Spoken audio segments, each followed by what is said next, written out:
Good morning, everybody. I hope you're all well, and I hope that life in the lockdown is going okay for you and you're able to get on with some schoolwork. I read something this morning in the business pages of the Observer newspaper, and I thought, you know what, my year 10s and 11s will be all over this. So I want to show you this morning that you can actually read and understand the business pages of these highbrow broadsheet newspapers, no problem. I read an article about Amazon, which really links closely to our magic formula. Do you remember this? Revenue from sales, sales revenue, minus variable costs equals gross profit, minus the fixed costs equals the net profit. Now, if you take a look at the article that's about to pop up here and take a few moments to read it, right?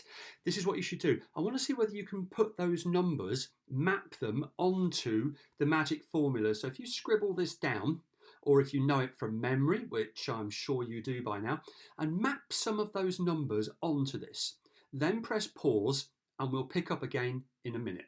Okay, press pause when you're ready and read the article.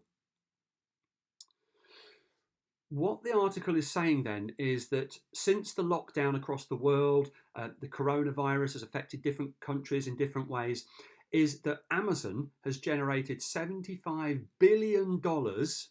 That's 75 followed by 9 zeros. That's about 60 billion pounds, by the way. $75 billion in sales. Okay, so what customers have spent. Their profit margin, however, or their profit is only 2.5 billion. So they sell about this much, but their profit, what goes in the bank and can go back to shareholders, is actually quite small. You could calculate their profit margin by dividing 2.5 by 75 multiplied by 100. That'll give you a percentage, which is their profit margin.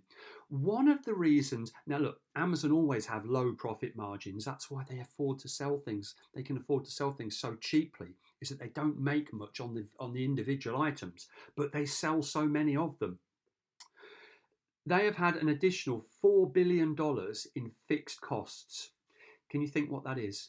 Well, it says it in the article. It's the PPE equipment for all of their staff across the world. So the protection equipment, visors, hand gel, sanitizer, masks, protective clothing. $4 billion extra dollars of fixed costs, right? Which has come off what's called their bottom line and affected their net profits. So I hope now that you realise that you can read these complicated business reports in these broadsheet daily newspapers. Well done.